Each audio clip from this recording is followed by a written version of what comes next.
آپ point of view سے دیکھتے تھے فریڈرک ٹیلر کا، دیگر کا، وہی سب چیزیں اس میں آ جائیں گی. پھر یونیورسل فنکشن ایک مینیجر کے، تو مینیجر کے فنکشن یا مینجمنٹ کے فنکشن ہیں وہ اس میں آ جائیں گے. Qualities of a good manager آ جائے گا. Qualities of a good manager جو ہنری فیول نے بھی دیے، دیگر نے بھی دیے، وہ سب فلمر کے، دیگر کے، یہ سب چیزیں اس میں آ جائیں گی.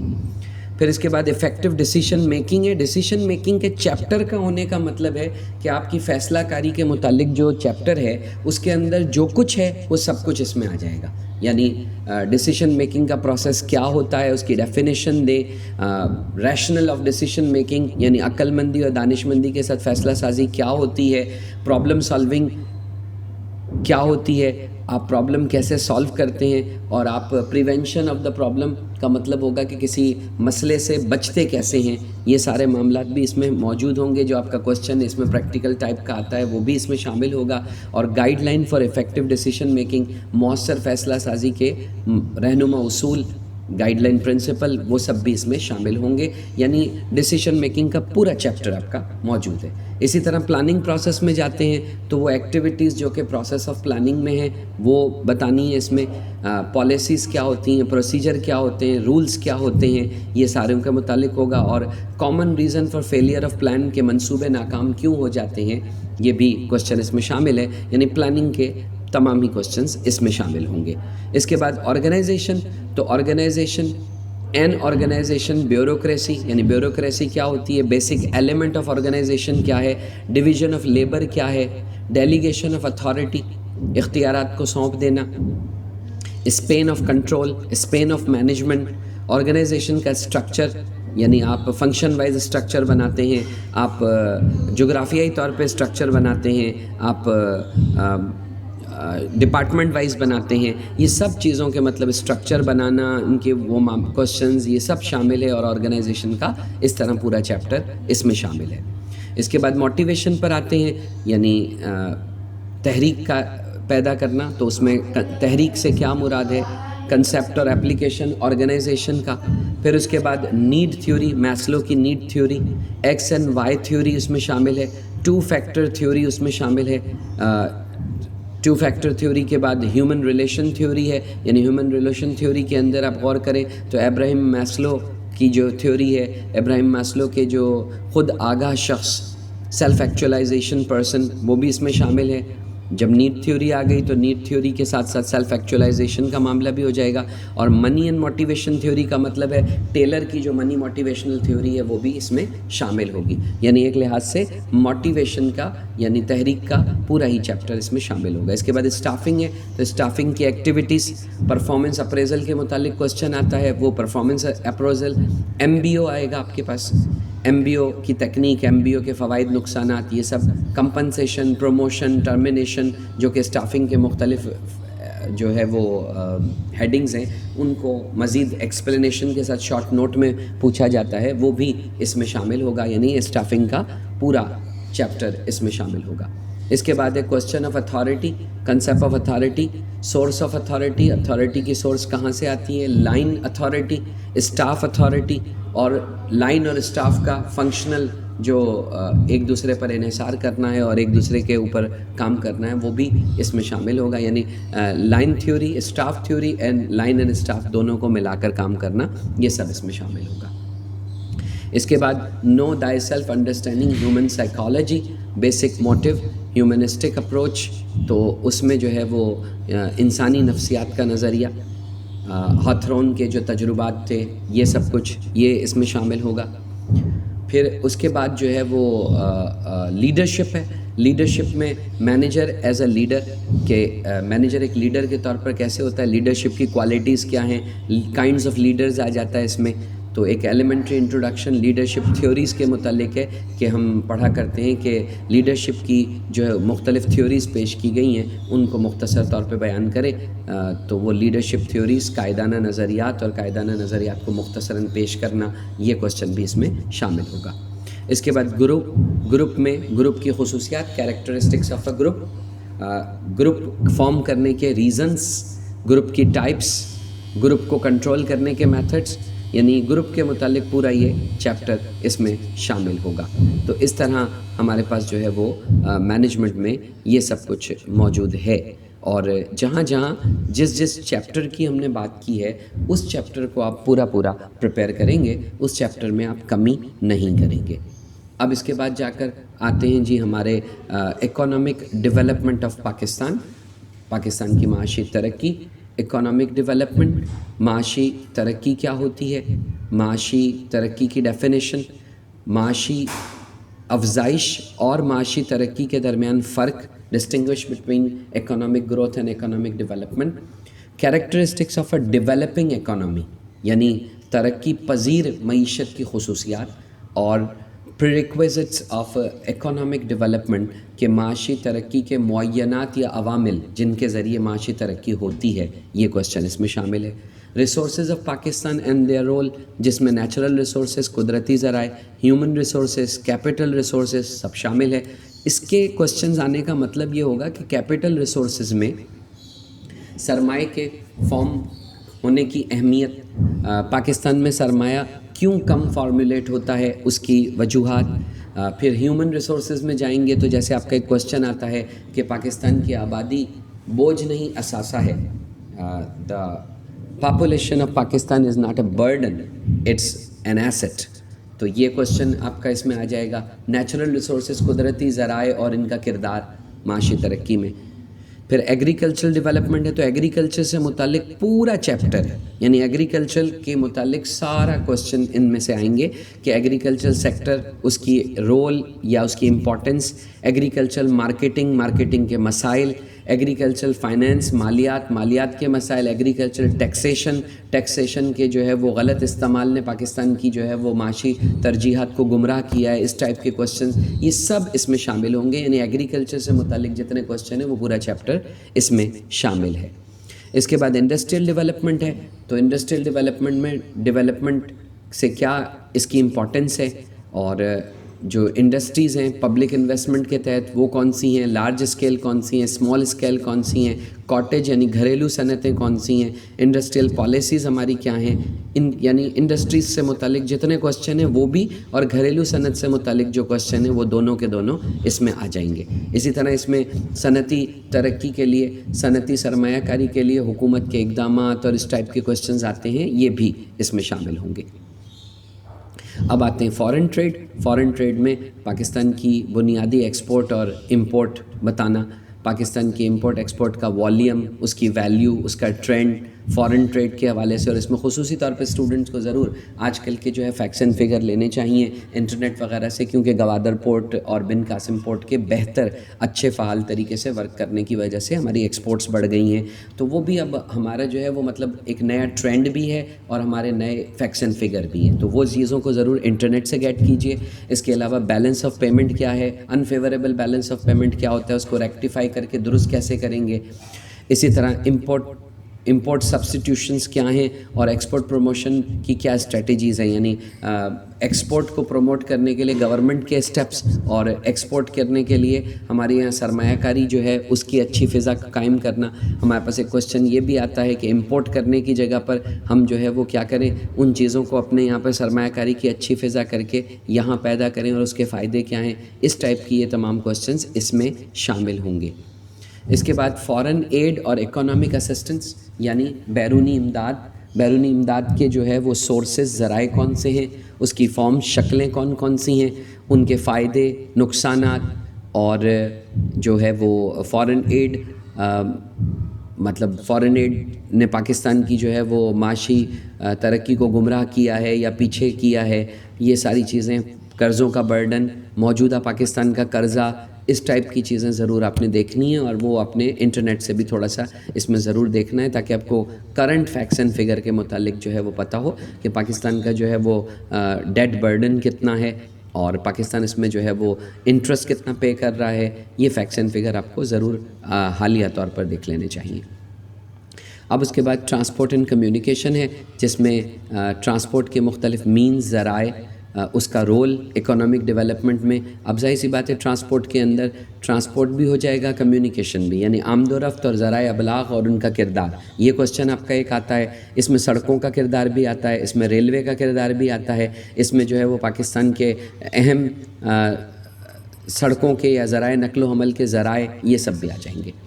اب بینکنگ اینڈ فائنانس پر جائیں گے تو کمرشل بینکس کا کردار معاشی ترقی میں، یہ آپ کو بینکنگ سے بھی مل جائے گا.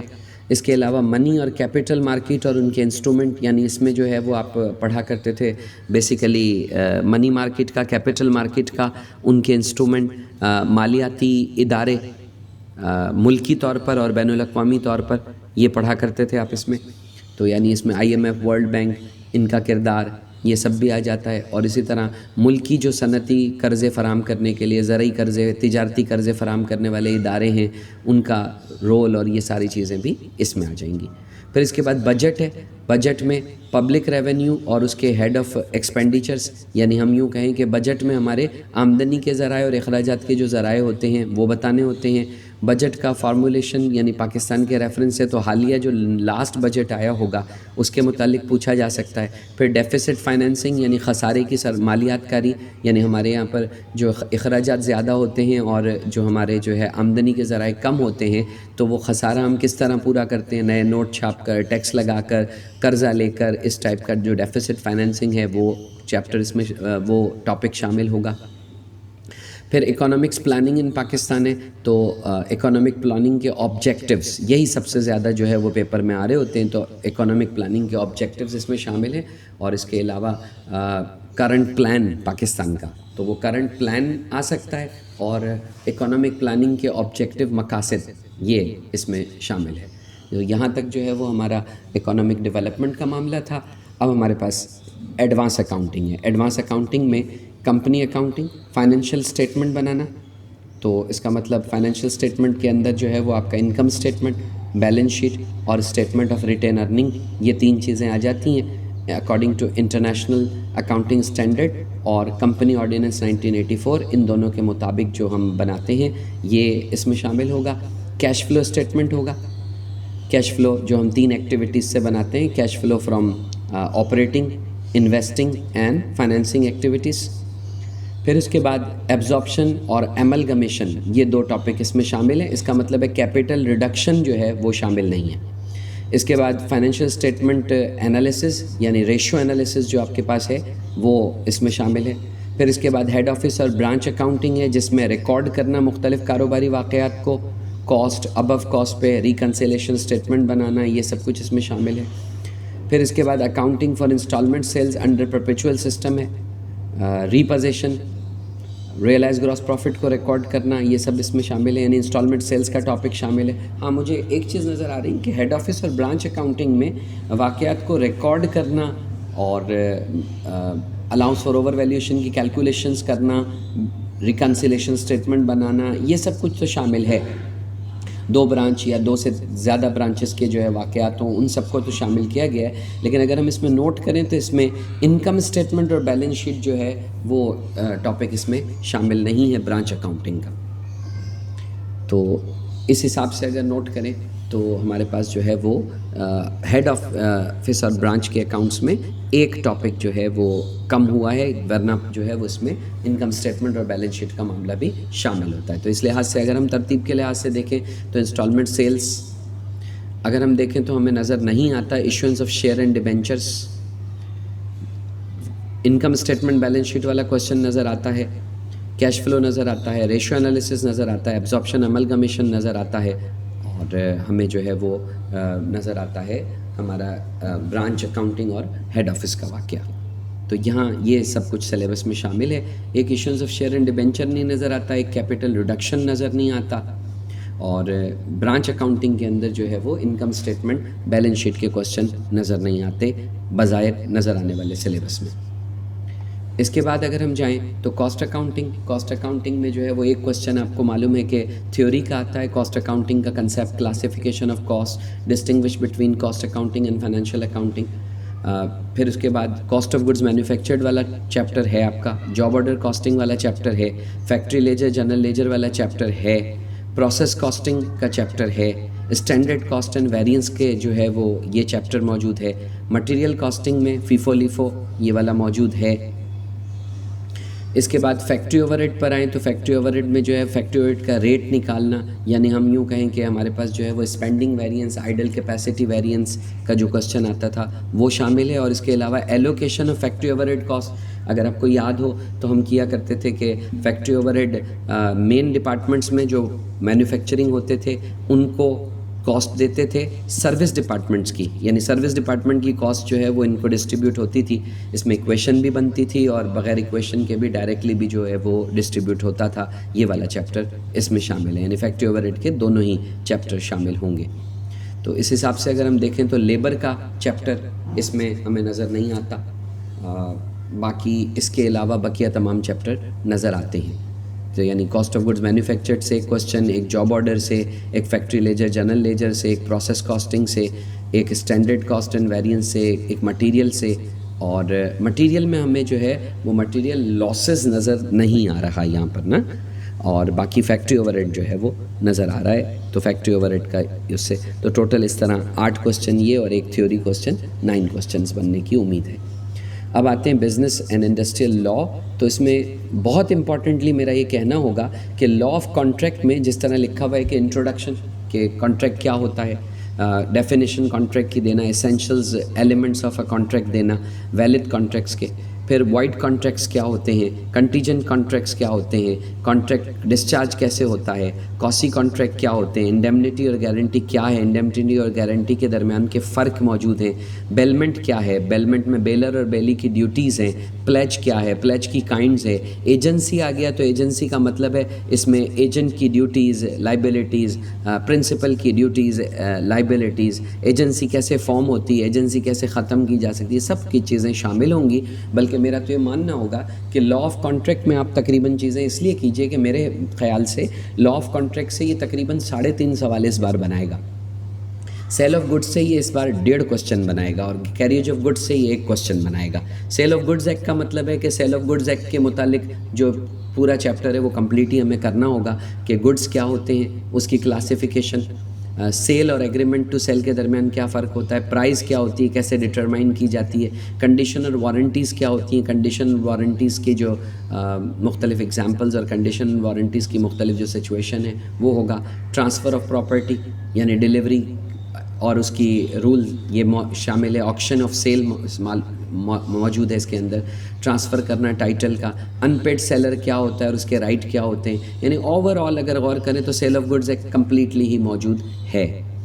پھر کیریج آف گڈز ہے تو کامن کیریئر کیا ہوتا ہے، کامن کیریئر کے اسینشلز لوازمات کیا ہیں، اس کے رائٹس، اس کی ڈیوٹیز کامن کیریئر کی کیا ہیں، ریسٹرکٹڈ لائبلٹی ریلوے کیریج کی، کامن کیریئر بائی سی کس طرح ہوگا، اور کامن کیریئر بائی سی کے اندر جو ہے وہ کیا رولز ہیں، ان سب چیزوں کو جو ہے اس میں شامل کیا. مطلب کیریج آف گڈز آپ کا کمپلیٹ ہے، سیل آف گڈز کمپلیٹ ہے، اور آپ کا کانٹریکٹ کمپلیٹ ہے. تو مطلب کیا کیا ہٹا آپ کا جو ہے وہ پارٹنرشپ ایکٹ 1932 ہٹ گیا، نیگوشیبل انسٹرومنٹ ایکٹ 1881 یہ ہٹ گیا آپ کا. انڈسٹریل لاء پہ جاتے ہیں تو تینوں ہی چیپٹر موجود ہیں، فیکٹریز ایکٹ کا بھی پورا کمپلیٹ چیپٹر موجود ہے، انڈسٹریل ریلیشن آرڈیننس کمپلیٹ موجود ہے، ورکمن کمپنسیشن موجود ہے پورا. اس کا مطلب ہے جو آپ کا انڈسٹریل لاء ہے اس کے تینوں چیپٹر موجود ہیں اور اسی طرح سے موجود ہیں، تو اس کا مطلب ان میں جو ہے وہ کچھ ریڈیوس نہیں ہوا ہے، سارے ٹاپک ہی وہی نظر آتے ہیں کہ سارے ہی ٹاپک اس میں موجود ہیں. اب اس کے بعد جب جاتے ہیں auditing and income tax law پر تو ڈیفینیشن آڈیٹنگ کی، scope of audit, limitation audit کی کرنا، آڈٹ اور انویسٹیگیشن، کوالٹیز ایک آڈیٹر کی، آڈٹ کی ٹائپ، آرگنائزیشن اسٹرکچر کے مطابق، اسٹیچوٹری آڈٹ، آئینی audit, private audit, government audit یعنی آڈٹ کی جو اقسام ہیں، انٹرنل آڈٹ کیا ہوتا ہے، اس کے پریکٹیکل پوائنٹ آف ویو کیا ہے، اینول اور فائنل آڈٹ کیا ہوتا ہے، بیلنس شیٹ آڈٹ کیا ہے، پارشل آڈٹ کیا ہے، انٹرم آڈٹ کیا ہے، مینجمنٹ آڈٹ کیا ہے اور ان سے ریلیٹڈ سارے معاملات، آڈٹ پروگرام کیا ہوتا ہے اور آڈٹ پروگرام کیسے بنایا جاتا ہے ان سب کے متعلق ہے، آڈٹ ورکنگ پیپر کیا ہیں، ان کا مقصد کیا ہوتا ہے، اس کی ملکیت کس کے پاس ہوتی ہے، ثبوت کے طور پہ آڈیٹنگ میں کیا ہوتا ہے، ٹائپس آف ایویڈنس کون کون سے ہیں، آڈٹ کی ٹیکنیک کیا ہیں، ٹائپس آف آڈٹ ٹیکنیک کیا ہیں، آڈٹ شروعات کب کرتے ہیں، اس کو اپوائنٹ کون کرتا ہے، اس کی رائٹس اور ڈیوٹیز کیا ہیں، اس کی لائبلٹیز کیا ہیں آڈیٹر کی، انٹرنل کنٹرول یعنی اندرونی انتظام کاری جو ہوتی ہے افیکٹو انٹرنل کنٹرول کے لیے وہ کیا ہے، ڈویژیبل پروفٹ کیا ہوتا ہے، رانگ کیلکولیشن پروفٹ کا ہو جائے تو اس کے کیا اثرات ہوتے ہیں، آڈٹ رپورٹ لکھنے کے لیے جو آپ کی آتی ہے ایک 10 مارکس کے لیے، آڈٹ رپورٹ لکھنا، کلین آڈٹ رپورٹ لکھنا یا پھر کوالیفائڈ، اس میں 2 شرطیں جو ہے وہ شامل کر کے آڈٹ رپورٹ لکھنی ہوتی ہے، وہ شامل ہے۔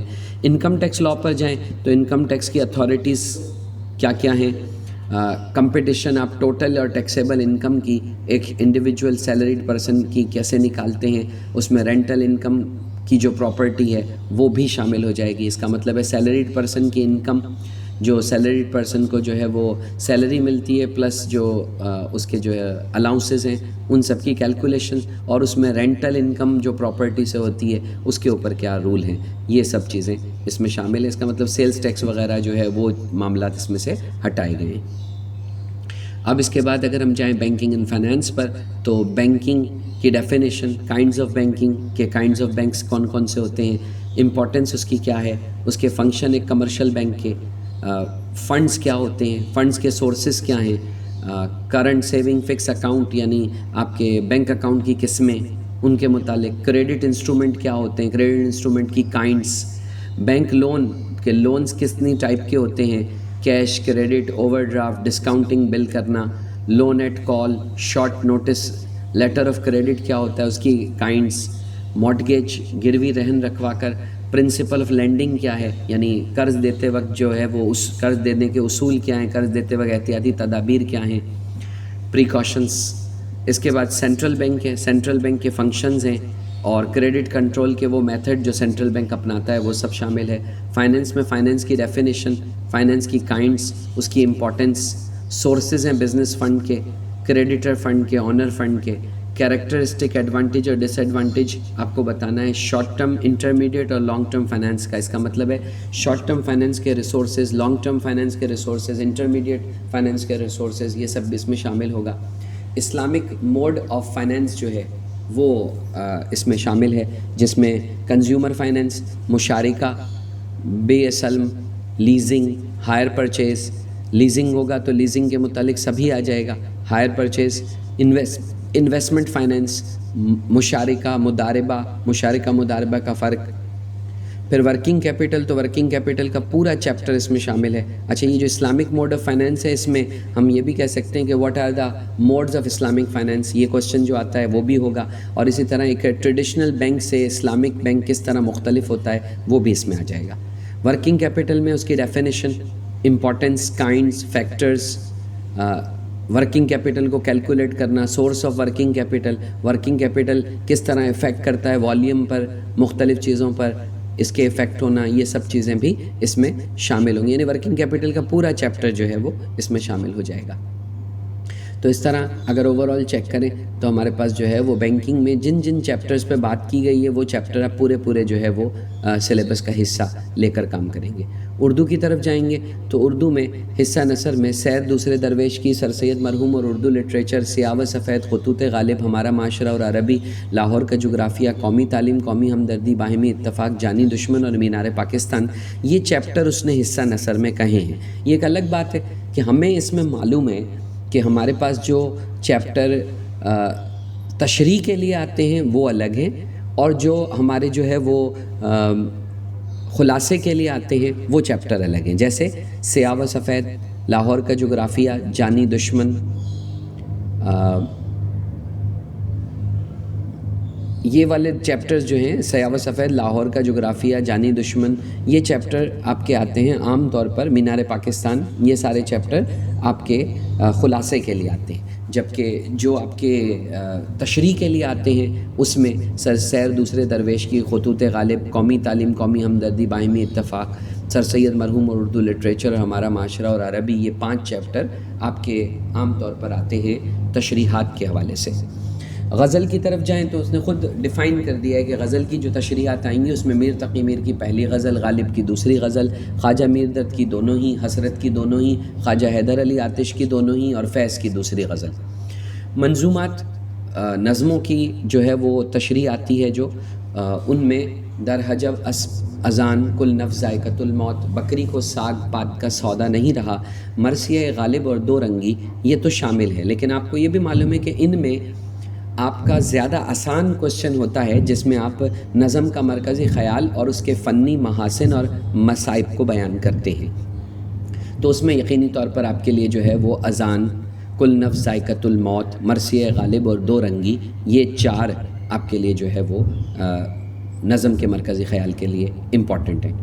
تو اس طرح آپ کا جو ہے وہ اردو کا سلسلہ موجود ہے. اور اس میں ایک بات اور سمجھ لیجئے گا کہ یہ جو حصہ نثر میں جن جن چیپٹرز کی بات ہوئی ہے، یقینی طور پر ان چیپٹرز کے جو رائٹرز ہیں وہ نثر نگاری میں، اور 1 2 3 4 5 اور 6 یہ جو 6 شاعر ہیں، یہ شاعر کی شاعری کی خصوصیات، جو شاعر کی شاعری پہ تبصرہ ہوگا اس میں شامل کریں گے آپ. تو شاعر کی شاعری پہ تبصرہ اور نثر نگار کی نثر نگاری پہ تبصرہ، یہ ان کے جو مصنفین ہیں حصہ نثر کے، ان میں سے حصہ نثر کے لیے اور شاعر کی شاعری کے لیے ان 6 میں سے آپ پریپریشن کریں گے. تو میر تقی، میر خواجہ، میر درد، غالب، حیدر علی آتش، ان کا آپ کو پریپریشن شاعر کے لیے کرنا چاہیے، اور نثر نگار کا اسی پوائنٹ آف ویو سے.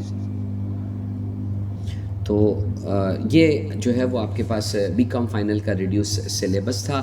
اور اس سلسلے میں مزید اگر آپ کو کسی بھی قسم کی مزید کوئی بھی ایکسپلینیشن چاہیے، کسی بھی قسم کی میری ہیلپ چاہیے، تو اس حوالے سے آپ ویڈیو میں کمنٹ کیجئے. انشاءاللہ العزیز آپ کا مجھ سے باقاعدہ رابطہ بھی رہے گا، اور اس طرح کی کوئی بھی اسسٹنس، کوئی بھی قسم کی مزید ایکسپلینیشن آپ کو چاہیے ہوگی وہ بھی میں ضرور کر دوں گا. تو اپنا خیال رکھیے گا، اپنے آپ کو صحت مند رکھیے، اپنے آپ کو پیپر کے لیے پریپیئر کیجئے، تعلیم کو جاری رکھیے. جزاک اللہ بالخیر. ملتے ہیں ایک اور ویڈیو کے ساتھ.